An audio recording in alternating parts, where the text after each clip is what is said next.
Hey everyone, welcome to SPED Homeschool Conversations. We are so glad that you have joined us again for another broadcast. And if you're joining us live, it's always a special treat because we get to talk to you. But if you're joining us on a recorded session, either on our podcast or our YouTube channel, we want to thank you for watching there as well or listening in. Tonight, we're going to talk about effective homeschool instruction with our special guest, Michael Maloney. Welcome, Michael, and thank you for joining us tonight. Well, thank you, Peggy. It's a delight to be here. I'm looking forward to speaking with all and any of your live listeners, and I hope they'll have lots of hard questions. Yeah, definitely, because you've been doing this for a long time, talking about teaching and effective teaching, ensuring effective teaching with parents, both public educators, private school teachers, as well as homeschool parents. So can you give us a little bit of your background, just so we can get to know you? Yeah. And that would be a great way to dive into just your many years of wisdom. Yeah. Well, many years of doing things. Not all of them were wise. I think we all can say that. Yeah, I literally left education 3 times, so that gives you some idea.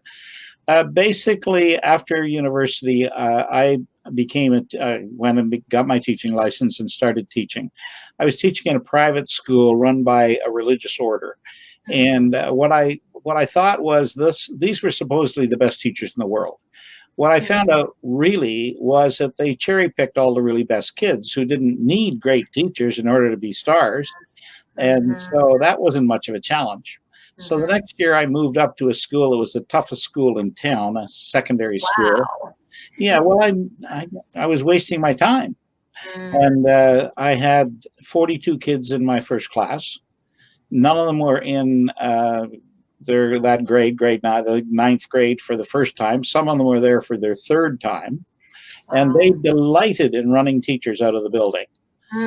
Yes. So I had a real challenge on my hands, but fortunately I was their coach, their football coach, so I got a lot of points for that.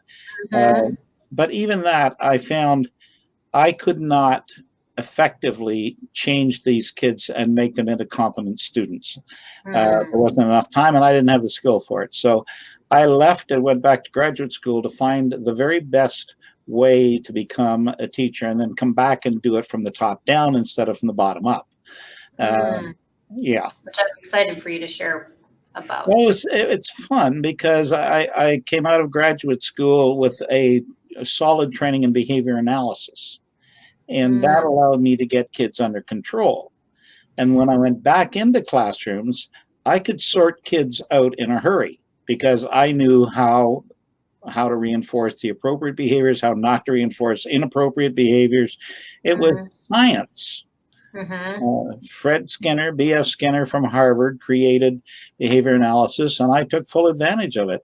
And I got called into schools to help scrape kids off the wall. And people expected that we could do that, and we could. But then I ran into Darwin. Darwin was a grade 7 student, 7th grade student, and he was a terror in several different ways. So I wrote a little program that got him completely under control. And then one day, 3 weeks into the program, which everyone thought was miraculous, wasn't mine. It came from Dr. Ed Kubani at the University of Hawaii. I simply adapted it, right? But I walked by Daryl's desk, and I looked down, and he didn't have a mark on the page. They were 10 minutes into a homework assignment on word problems in math, and he completely had a blank page. He was pencil in hand, books open, looking every inch a student, learning nothing. Well, that's when I learned that behavior analysis in and of itself is not a sufficient answer. Right. Well, I went looking for who knows anything about teaching kids.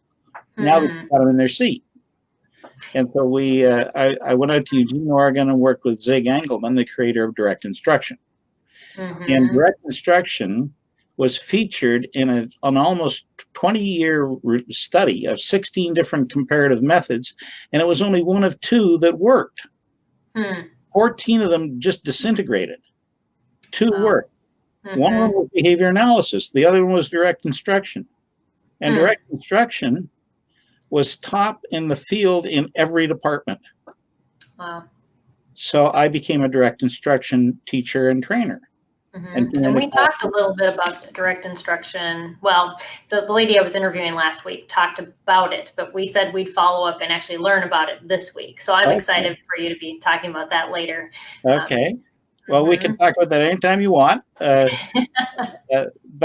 then I had a colleague who had been trained by Ogden R. Lindsley from Kansas University, and he had a system where he could measure the behavior, the performance of a child in 1 minute or less. Wow. Well, so every day we would take the measures on these kids, and we could see if they went up or if they stayed flat or if they went down or if their errors went up, and that would be a hint that says this is not working. Try something else. Right? And so Eric and I started integrating the 3 systems. Yeah. We didn't create them, but we started to integrate them. And so we had, here's how you get them in their seats. Here's how you instruct them. Here's how you measure their performance to see if it's getting any better. Well, that powerful package just blew the doors off. Within a year, we had parents coming in asking to have their child transferred from the 5th grade to our special needs classes. Wow. Because the 5th grader couldn't read, write, spell, or do math as well as their sibling, with a title, with a tagline, ADD or something. Right. Well, the school couldn't handle that, so they just closed it down. Crazy. So then you got involved with homeschoolers and writing your own curriculum. Yeah, I said I can sell this, so I started my first learning center. Right. And at one point, I wrote my first book on this is how you teach kids effectively. Use these 3 methods. And we did all the book tours, and the people that showed up were the homeschoolers. Yeah. And they asked one simple question. Loved your book. Where's your curriculum? Yes. And my curriculum was back in my classroom in my learning center, but it was in no shape that you could give it to anybody and have them make sense of it, unless so one of us had trained you. I couldn't do that. So we decided to start writing. So we started writing what are essentially cookbooks that teach reading and writing and spelling and math. Yeah. And the homeschoolers have been very supportive of us ever since. Well, and that's how we were introduced to you. One of our parents in our support group said, I love this method. And I'm like, I got to check that out. So it's the Maloney Method, if you are wondering about this. And we will definitely give links on how to find Michael's products. It's not me who called it that. It isn't. No. That came out of 6 years of being on the road to homeschool shows across North America. It just kind of everyone was talking about the Maloney Method. Oh, well, so finally we said, why are we fighting this? Right. The Maloney Method. Oh, that's great. So I just want to let the people that know that are watching, our viewers, that you can ask questions. You can put in your comments as we're going along, and we look forward to that.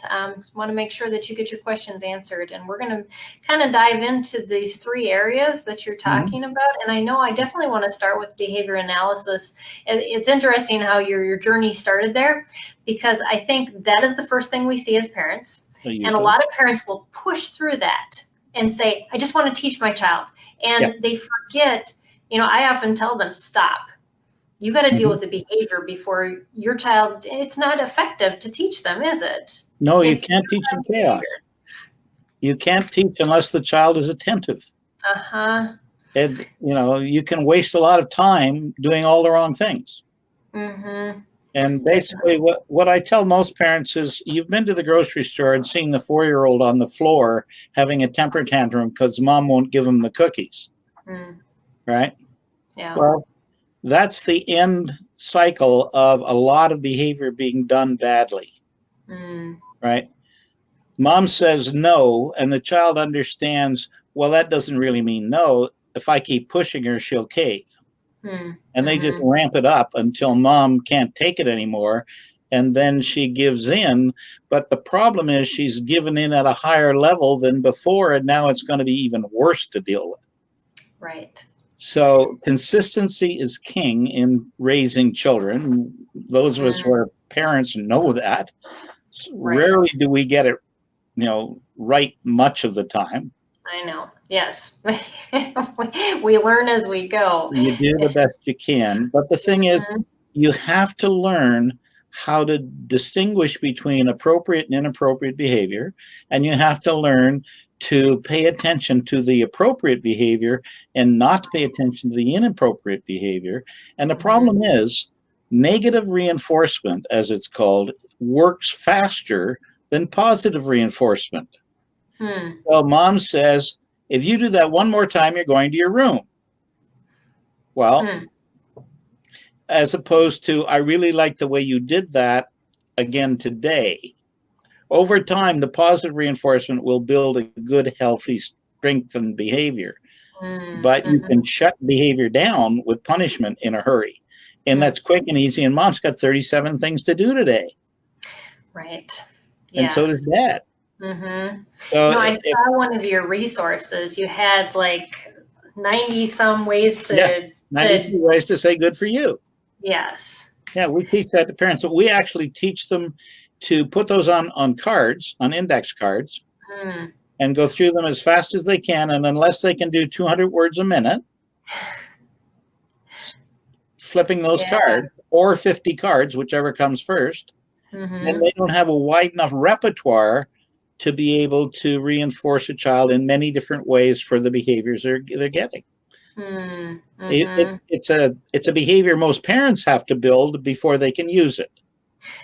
It's modeling. We have to be able to model to our children the behavior we want them to have. And that's not the thing you're thinking about when you want to start homeschooling. It's like, I got to quick solve this problem with, this child. And most of us are in that situation where we're overwhelmed already. But yet we talk also to our parents about this deprogramming time, this time where you pull back from the school, especially if you take your child out of a public school, just to develop a new way of learning.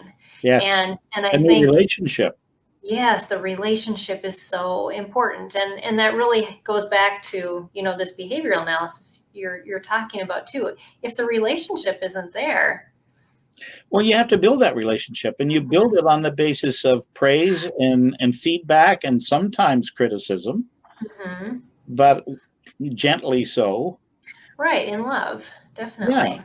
And the child, and it has to be consistent. If you are inconsistent with the child, they'll play that inconsistency all day long, and they will win and you will lose. Until they get to be about 16 and their whole world comes crashing down on them because they don't have any core values or core behaviors or strengthened, analysis or abilities to deal with situations. And that's really hard. Yeah. Well, and two, I've realized this. Everybody always said, watch out for those teenage years. They're awful. And yet, because we homeschooled and we worked on those relationships when they were younger, I loved my teenagers. Yeah. Again, you're there in the trenches day after day after day, and it's us against the world. And, it's a different relationship than putting them on the bus. Right. So, that's another thing. Homeschoolers get knocked for a lot of different things, and I just don't get it. I mean, people tell me, well, the kids are socially misfit. Well, I'm afraid not. I've met way too many of them who are polite and interesting, and so, yeah. So that behavior is the first, is really the ground floor. You got to get them paying attention. And then you can teach them. Right. So let's dive into that a little bit. Okay. Direct instruction is, without a doubt, the single most effective instructional system ever devised. And that is shown very clearly in what is called the follow-through project. Okay. Project follow-through was a direct comparison of 16 different teaching methods Wow. back in the 70s, sponsored by the American federal government to solve the problem of illiteracy in rural America and in the ghettos in the cities of the major centers of America. And it was all part of LBJ's war on poverty. Okay. Back when LBJ declared the war on poverty, he gave a mandate to the Office of Education to find a way to help children who were not doing well because they were rural poor or they were urban poor, and to get them through school.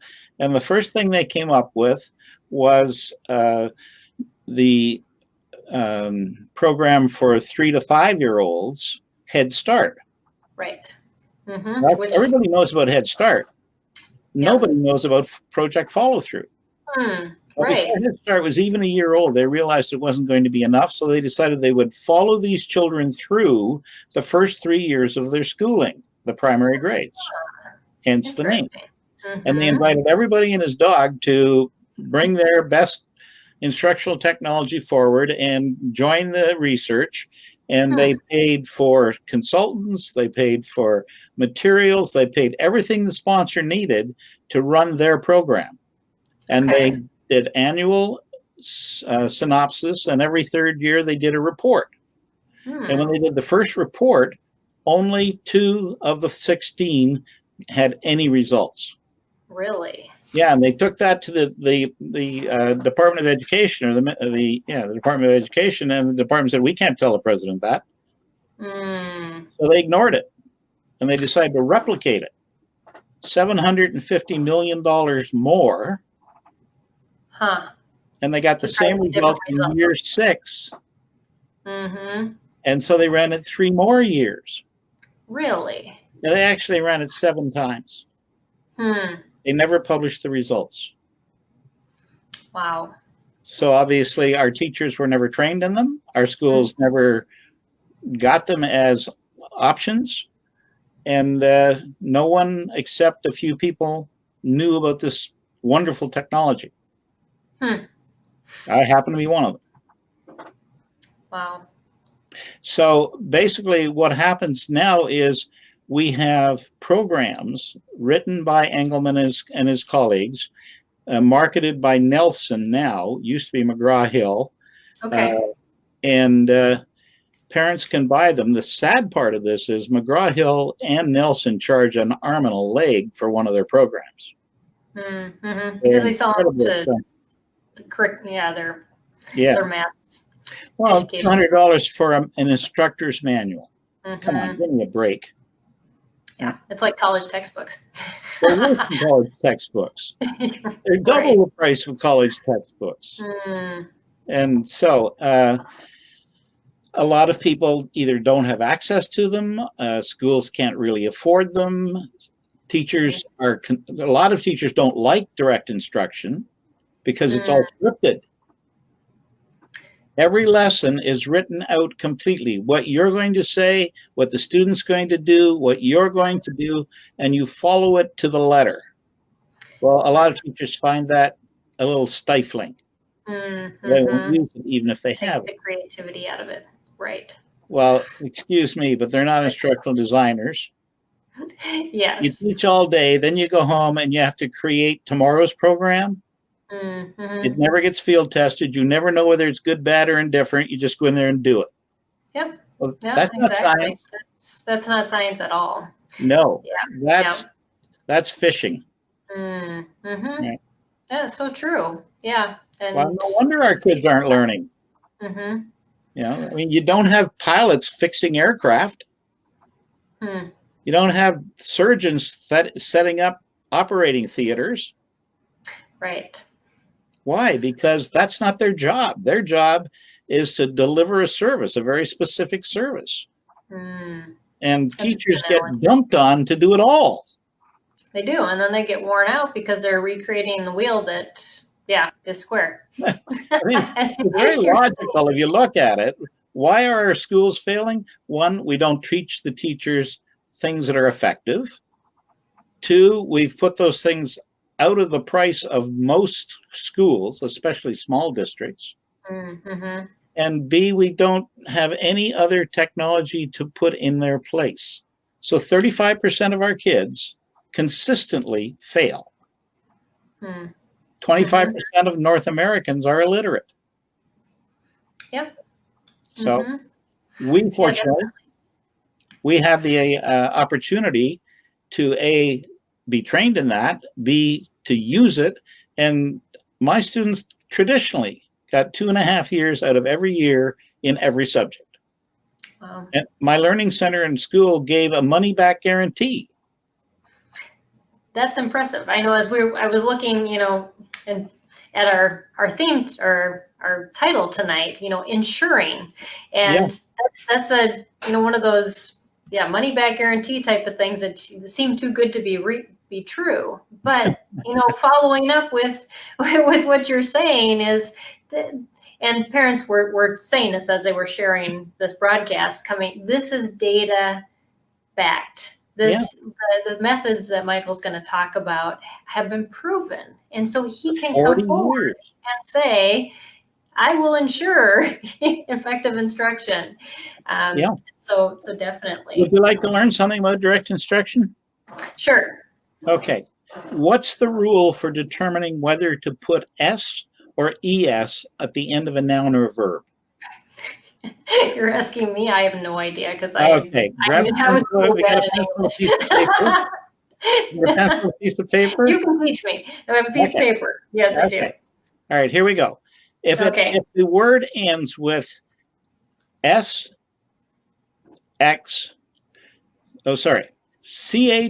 SH, SX, or Z. You got it written down? CH, SH, SX, or Z? Use ES. You use the S? ES. Oh, the ES. All right. If it doesn't end with one of those, use S. Okay. Are you ready? Okay. S or ES? Church. Church ends in ES. Look down at your notes. What? Look down at your notes. Use your notes. Yeah, ES. Why? Because it's, CHURCH. It ends in CH. So it's an ES. Brush. What was the word? Brush. Brush. That ends in SH, so ES. Good. Perfect. Tree. That would be just S because Why? it ends in E. Yeah, no, because it doesn't end CH. Oh, it doesn't end in the other ones, yes. Yeah, that's right. Okay. Okay. Tax. I have a slow processing speed. Okay. Tax. Tack? Tax. Oh, tax. That would be ES because it ends in X. Okay. How many words do you think you could correctly put an S or an ES on if you had that rule? Probably all of them. Yeah. And how long did it take me to teach you that? Not very long. No. Yeah. That's what direct instruction is all about. Mm-hmm. I'm going to give you examples of a concept. Okay. I'm going to give you non-examples of a concept. Mm-hmm. I'm going to teach you a rule. And you're going to apply the rule to concepts and to examples and non-examples of that whole domain of concepts. Okay. I have one spelling program that Zig wrote that has 14 rules, 640 bits of words. And when you can string them together using the rules, you can spell 12,600 words. Wow. About twice as many as any child learns in school from grade 2 through grade 7. Well, I'm living proof of that because I come from public school. Definitely. But if you had been taught that, if you'd been taught that in 13 other rules, you'd be a marvelous speller. Probably, yes. I may have no to question. go back. No question, because I won't let you move on until you can do that. Yeah, and that's a good point. Is too often we push kids past without that validation that we have built. There's no measurement. Exactly. That's like taking the slide rule. We finish the page and we just move on. Yeah. Mm-hmm. It's like taking the slide rule away from the engineer. He can no longer predict. He can no longer measure. Mm-hmm. Right? Right. Like, yeah. Yeah, Like exactly. not taking the pulse of a patient if you're a nurse. Mm. Yeah, that's not a very good thing. Well, it's not science. Yes, So, definitely. So so we have what some we, questions. oh, good. Are you okay to go into I'm that? ready. Yeah. So Andrea asked us, she said, Michael, can you talk about your experience with sharing the data with the child? Have you seen this shape the responses? Can you give an example? Oh, absolutely. When I ran my school, which I ran for 3 years, and my learning center for like 30 years, every child that was grade 2 or above not only shared their data, they recorded their own data. Oh. We taught them how to Mhm. use what is called the standard acceleration chart. Okay. And they would put a dot on the right place on the chart, and they could see it, and they could see all the other dots on that chart, and they would know how close they were to being at the point where they can do their next task. Mm-hmm. And in the school, my students would have 10 to 15 different charts every day. Reading, writing, spelling, math, reading comprehension, all kinds of different things. And they had a standard that they had to meet in order to move on. And once a month, we had a potluck dinner, and the kids and the parents and grandma and whoever else wanted to come came to the meeting, and we would summarize the data for the class and put it up. But every student sat with their parents and showed them their own personal data. And what does that do? That teaches kids whether or not they're learning. Yes, It definitely. gives mom and dad a pretty healthy idea of how well is this school working for my child. Mm-hmm. That SCS rule that I taught you, Yes. children had to do 80 of those per minute. Wow. Well, the word was there. All they had to do was add an S or an ES. Right. Now, if Mm-hmm. you can't do 80 of those a minute, you don't really know it. Mm. And That's you very have true. to do it without making more than 2 errors. Okay. So And then so you there put, was kind of yeah, variable in there. then you put that dot on the chart, and you see how it matches up against the rest of the dots. Mm-hmm. And if you So get now, I was going to say, I heard you explaining this once, and somebody asking you, well, how do you make sure they don't cheat? oh, And geez. I love your answer for this. So why don't you tell them that too? Well, the thing is, the kids will do that. They Mm-hmm. want to win, so they'll Right. put the dot higher than it should be. And when I see a dot that's too good, I just ask them to show me. Mm-hmm. I'm amazed at how well you did that. Show me. Well, of Right. course, the dot drops, and they Mm-hmm. say, "Oh, I must have charted that wrong." Right. And I say, "Well, that's fine, you know, Mm-hmm. because if you cheat tomorrow, you got to cheat bigger Right. in order to Exactly. keep me impressed." Mm-hmm. And so you can't cheat the chart. Yeah, exactly. It will catch up with you, It definitely. will, absolutely. And Mhm. that'll happen within the first 10 days.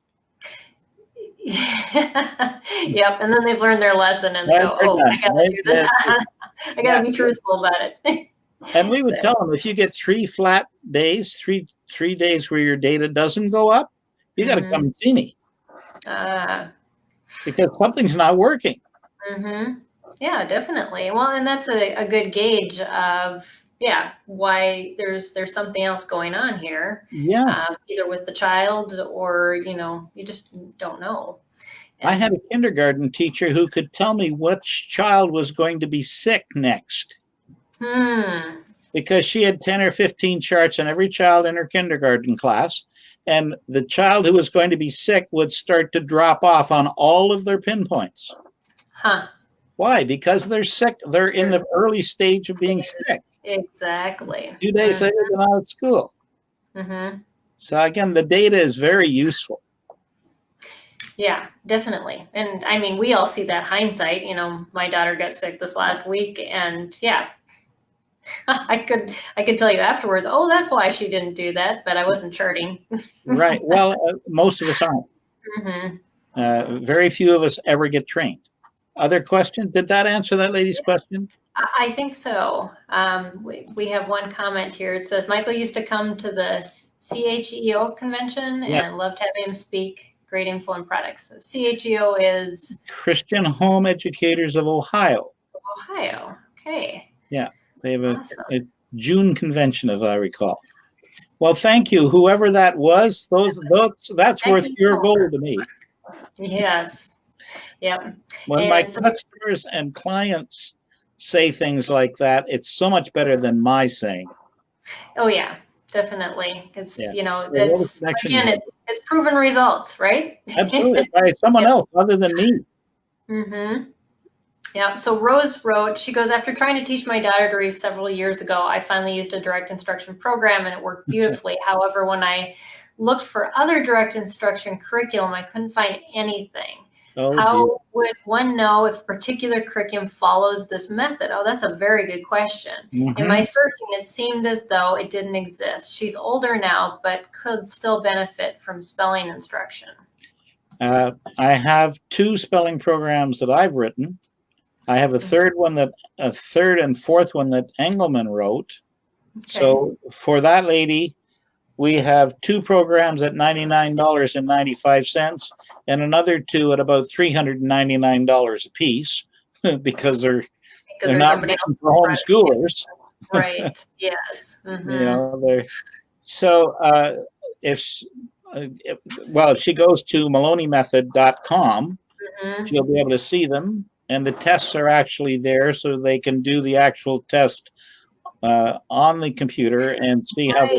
You have an evaluation the right program.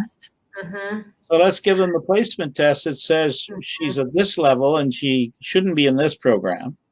Yeah. And that way they can get the proper program. Also, I encourage my homeschoolers to call me. Yeah. I give them an 800 number and I get about 3 calls a week. Some mom has hit the wall and understands that maybe I would be willing to help. Well, first of all, they're always surprised when I pick up the phone, say Michael Maloney, and secondly, they're almost embarrassed because they don't think I have time for them, and I have to cuff them for that. You know, they've got to learn that it's not just a book you're getting; it's a service. And Which is very different than many homeschool instructions or even curriculum generally out there. We're not. We are different. We have great science, which most people don't have, and we have a commitment to making kids smart, which not all publishers have. Right. So, yeah. I get the occasional phone call. So your heart is in it, and it definitely shows. I got 100,000 kids that will prove to you that what we do actually helps them. So, yeah.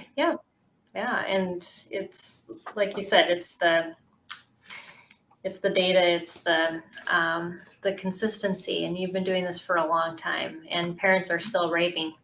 I mean, just here and in other places. Yeah. I had the benefit of 3 incredible mentors. They created the systems.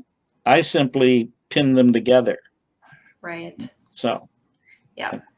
It should be good. I've had the blessings of the best.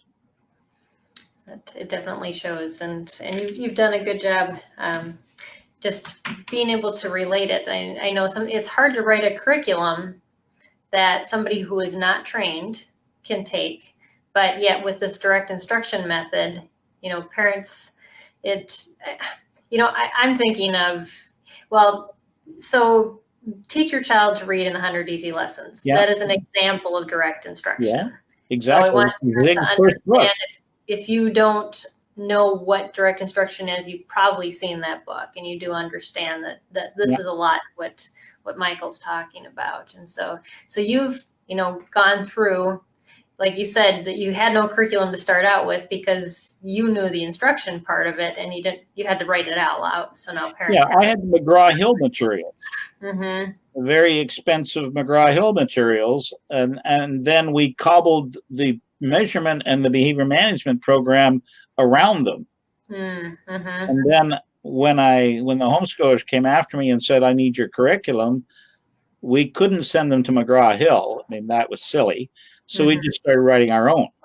And there are two things that might be helpful to your listeners. The first one is that on our website, we teach you how to teach children to read. Mm-hmm. So there is a download that once you put in your email and your name, you can get complete training in this is how you teach someone how to read. Yeah. And along with that comes the first 10 lessons for free that you can download. And you're thinking of something to do this summer. Yeah, There's something you if you do the training and you do the first 10 lessons, you will see a marked difference in the way your child is reading. So, yeah. So what can you start with any child? Yeah. With that, and you're just kind of building from the basics and building up. So if they're already reading a little bit, then they're going to breeze through these lessons. Maybe not. It may actually hurt them. You may find some gaps. You may find some misteaching that's given them, the ability to guess. Oh. There's a format in our program that is designed to stop kids from looking at the first two letters of a word and guessing what it might be. Because they will get it often, they'll get it right just often enough to keep them guessing. Really? And they become very sloppy readers. With lots of errors. So, and Zig, sorry, go ahead. I was going to say, and then you run into comprehension issues and you have no idea why they exist. Well, comprehension is an entirely different game. When you teach a child to read, the first thing they have to learn to do is to figure out what the squiggles are. Okay. Because those are good squiggles. If I put the Greek alphabet in front of you right now, you're done. That's very true. If I give it to you in Arabic, we're done. If I give it to you in Mandarin, it's over. Right. And so we have to understand the symbol system. But there's problems with that because B and D and P and Q all look a lot alike except for their orientation in space. Right. You flip it over and it becomes a different letter. You flip it down, it becomes a different letter. Kids have no experience with using orientation in space as a way to tell anything apart. That is an interesting perspective. I've never thought of it that way. It's not a perspective, it's a fact. Yeah. I mean, if you've been to an air show, you see a jet plane go by, and then it turns around, and comes back upside down. Right, but it's still a jet plane. What is that? You say it's a jet plane. Orientation doesn't change it. It'll turn on its tail and go straight up. Turns around the top, comes straight down. Orientation we learn to ignore because space objects are constant, except for B, D, P, Q. So true. Yeah. But if you're not a competent instructional designer, you could easily mix those in, and now the kid's confused. Yeah. Now he'll get called dyslexic.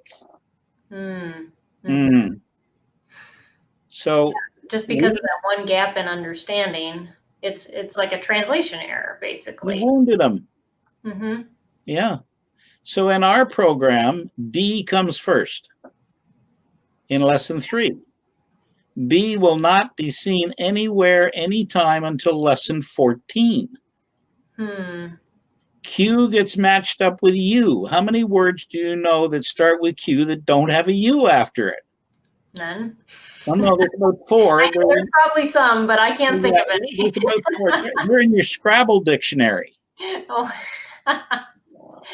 I'll have to take that out. We've never used them. So, and then P is further out yet. Wow. So by separating them and making sure children can do these at 50 to 60 a minute. Yeah. But they can't be confusing them and getting them without more than 2 errors. So we've got a stopgap measure for each, and every fluency check, every fifth lesson, we combine everything together and they have to show me again. So that's what direct instruction is all about. Yeah, we have another comment. Adriana. She said the thing that stood out to me when comparing Michael's curriculum to others is I've tried testing, is the testing throughout the program. It was I think she was going to say it's incredible. It's like you were talking about we haven't really dived too much into this is in the evaluation part, but I want to get to one question before we pop on to talking about the evaluating and tracking and Okay, sure. those types of things.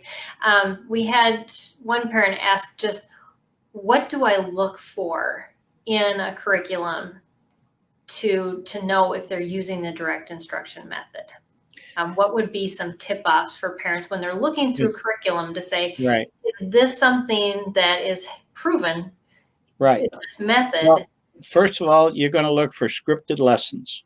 Everything's going to be written down. What the teacher or tutor or homeschooler sees is going to be what they say is going to be in bold face letters. What they're going to do is going to be in regular script, and what the student is going to respond will be in italic script. Okay. Every lesson will be divided into tasks. So you'll see a lesson that's got lots of different tasks in it. This, I don't know if you can see that. Oh, yeah. Okay, well, that is a direct instruction reading lesson. And if you were to look at all parts of it, you can see on this side are the instruction for the teacher, what they're going to say, and the task in the lesson. And every direct instruction program is written that way. Okay. Secondly, it probably should have McGraw-Hill or Nelson written on it because they're the only people that publish direct instruction other than us, other than Maloney Method. Right. So those are good things to know. And go to the used book sections on your, for books. Oh, yeah. They're hard to find. I'd like to go back to the comment by Adriana. Yeah. Adriana took the course that I run at the University of West Florida on how to teach effectively. It does all of these things we're talking about. Okay. She's a homeschooler. She was in the class with a whole bunch of PhDs and MAs and all kinds of professionals. She was my only homeschooler. She topped the class. And the reason was because she has a son who's on the spectrum. And she needed to know. Right. And so she went at it hammer and tongue. And Samuel, her son, is just learning like a banshee. And Adrian is a superb teacher.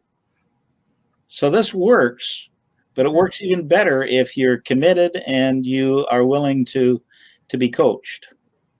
Yes, I think that's a good point. As parents, we don't often invest in ourselves as much as we should, and that it's definitely a benefit. Not only for a child, there's not a lot out there worth buying because it's not scientific.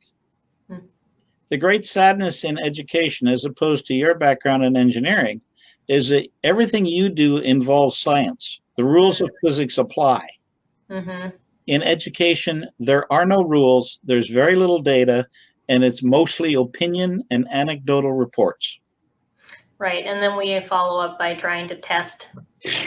What do you test? I won't get into that subject with you. We'll be here all night. Yeah, the secret is don't go there. That's why they're homeschooling. Right. Yeah. Most of them are frustrated because their schools didn't serve them. And you can't blame the teachers because the teachers don't get trained. And they've got a toolkit that doesn't work. Yeah. Well, we talked about this before because I went to school to be a teacher and never heard about any of this. And definitely that research was done before I graduated from college. So, yes, definitely. Judy had a comment. She was on I interviewed Judy last week. And Judy said, checking in, I appreciate the emphasis on instructional design. As Michael knows from the formal direct instruction model, many curricula are poorly conceived and they end up more curriculum disabled rather than learning disabled. Judy, you are on the money.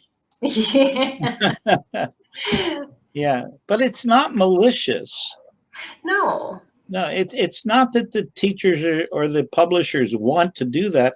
I mean, a lot of people don't appreciate the way in which textbooks are currently written. Mm. I mean, about 30 years ago, we created textbook committees, and they had objectives, and every state had one. And if you were going to put out a fifth grade math book, you had to incorporate all the objectives of all of the states, which would make it look like the New York telephone book. Oh, definitely. So the publishers, realizing they couldn't do that, they simply looked at the top 6 states, the most populous top 6 states, took all of their objectives, put them in the book, and then put in review exercises for the ones that were from the other states that weren't already mentioned. Yeah. Now they got it down to 400 pages, but half a page for fractions is not going to get the job done. Oh no. No. Well, that's the only way they could. That's the only way they could create a textbook that would sell in enough states to make the money. Right. Yeah. So something that was supposed to help get good textbooks actually winds up helping it to be worse. Yeah. Well, and too often when we use those types of methods for evaluation, we get into those predicaments. So, talking about evaluation, yes, I want to dive into a little bit into what you would tell parents on how do we determine we're being effective or our child is ready to move on to the next lesson. And I would assume there's some sort of I have to quote you. You said in one of your videos, you said, care enough to chart. If you don't chart, you're flying blind. That's Ogden Lindsley speaking. Yes. Care enough to chart. If you don't have data, you don't know what you're doing. Yeah. Well, we don't have data. Most homeschoolers, most teachers, most school systems, there's no data. Right. There are checklists and there's anecdotal reporting, but there's no data. So how fast are you breathing right now? I have no idea. 20 to 30 breaths per minute. Okay. How fast do you speak? I have no idea about that either. Good idea. Great. 200 words a minute. Okay. So how fast should a competent child be able to read material at his level? 200 words a minute. Speaks. Exactly. If he can't read at the same rate at which he can carry on a conversation, there's something on that page that's giving him grief. Right. So what is it? Right? Yeah, exactly. Well, that's behavior. Don't look at the evaluation. Look at the child's behavior. And when he can do it as well as you can do it, you have a degree, right? Yes. How do you think he'll do out in the real world if he can only do it as well as his mom can? Should be pretty confident, I would hope. Yeah. I'll bet the smart money's going to be on him. Definitely. Okay, so that's what we do. I know, for example, how many analogies a child should be able to write in 1 minute. That's higher order thinking, you know. Right, definitely. Sure.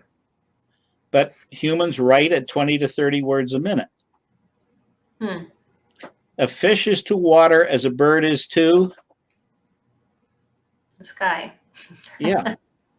As a pony is to the land. Land, sure. Okay, so you just have to fill those out as fast as you can on a sheet of 50 of them. And if you can do 20 to 30 and not make more than 2 errors, then you know what you're doing. But most curriculum doesn't come with that. No, they don't. It's because it's badly designed. Yeah, well, I think about it. It's the questions that we often give after we do instruction are on the actual fact, not the process. You need both. As well as the fact, but you do need them both. You need both. If the child lacks the processing skills, then well, you didn't teach them. Right. Exactly. Okay, so what's the rule for analogy? This is direct instruction. You take a body of knowledge, you exert the rule, you teach the rule to the child, you give them examples, you give them non-examples, and the kid gets smart. Okay, the rule for analogy is this. Whatever the first part of the analogy talks about, the second part of the analogy has to talk about the same kind of thing. A bird is to air as a fish is to water.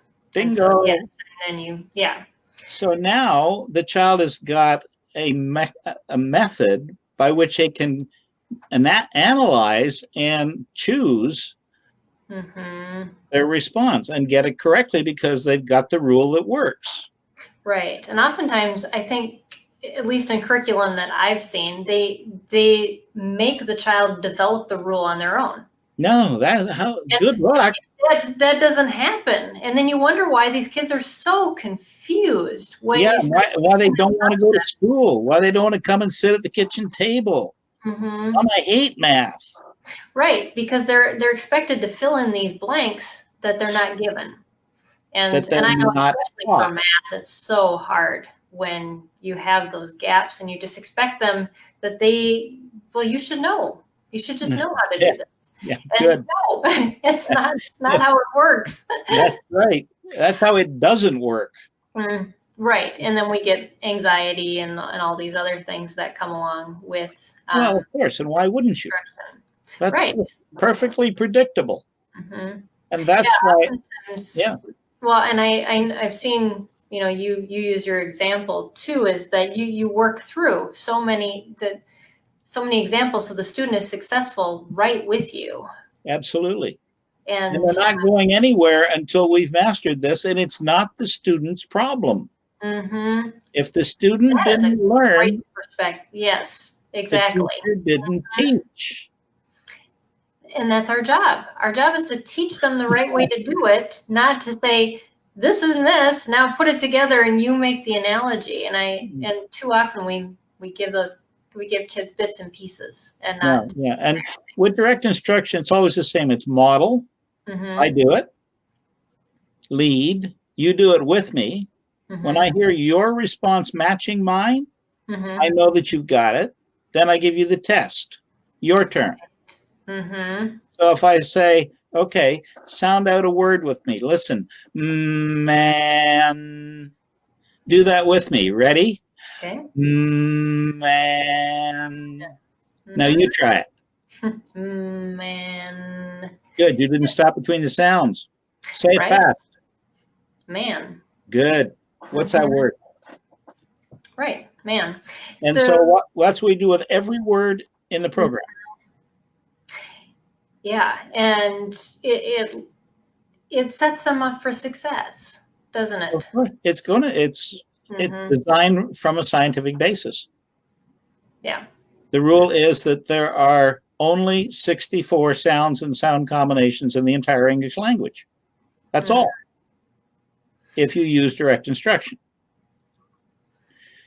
650 of the 1,000 most common words are phonetically regular. If they can string the sounds together, they can get the word. Yeah. 1,000 most common words will allow you to read 85% of anything you ever run into.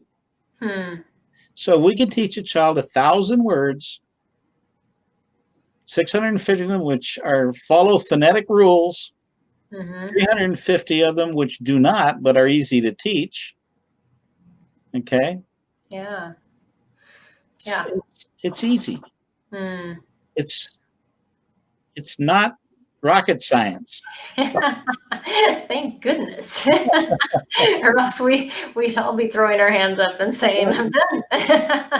Maybe then we'd start, if that was actually that difficult and teachers could do it, we'd start paying them the same way we do heart surgeons. Yeah. Yeah. because good teachers are worth the same. Yeah. Oh, I just watch my sister and just how much she puts into teaching her students, and yeah, it's a hard thing, definitely for those that are in private schools, public schools, and especially us parents at home with our kids. Well, it's particularly difficult if you don't give them the tools. Mm-hmm. It's a whole lot easier if you have a toolkit that has a whole 30 different kinds of tools in it to teach very specific skills. Yeah, definitely. It's we've got to set ourselves up for success, and that's definitely what the research that you followed through your career has allowed you to do. Yes. And definitely ensured success. And, wow. And I hope parents that are listening, you're taking away from this that there's a lot of curriculums out there. And this month our focus was curriculum, but we haven't recommended one except yours. But just give me information because there is no one easy way to wrap up and say this is cut and dried what you should do. Well, I think if you look back at the follow-through study, 2 models account for 100% of the results. Yeah. And that's 500,000 kids and $1.2 billion of taxpayers' money. Yeah. And so, but diving into other types of subjects like history and science. There are ways to do that. Yep. So, so definitely think about this method as you're moving forward with and what you're using, as far as curriculum, or even looking at as far as curriculum. Let's give your homeschooling parents some good news. Yes, please do. 65% of the kids will survive irrespective of what the curriculum is or who the teacher is or when they do it. That's good news. Yeah, that's good news. These kids are smart enough they can deal with sloppy curriculum. And thankfully, that's 65% of our children. It's the 35%. Not our community, though. Well, it's the 35% we got to work with. Got to work extra hard with, because they can't do that. Right. That's why all my clients come with fat files like this. Yeah, definitely. And they always blame the child. It's always the kid who has the problem. It's not the teaching. Right. Yeah. That's the hard part. Yes. It's hard on everybody, and they teach the parents that it's the kid's fault. Yeah. They don't take the responsibility. That's so true. Yeah. We had 5 students in 35 years that we couldn't teach. I can account for 2 of them. There are 3 of them I have no idea why I couldn't reach them. We gave them back the money. Yeah. Well, that's quite a guarantee, though. I'll definitely tell you that. I can't say I've ever interviewed anyone else that could say that. Yeah. We've been saying it for 40 years, so yeah. Well, I want to thank you, Michael, for just this time. It's gone by very quickly. Yes. But I hope that our families that have joined us, and we thank you for your comments too, and just for those of you that are joining us from the recorded version of this, we're ending our month on curriculum, and like I said, we didn't really dive into any specific curriculum except for different methods and ways to use this. Like we talked about audiobooks, we talked about what's appropriate. We kind of went around the subject, which we need to do. We need to go around this subject because there's really not.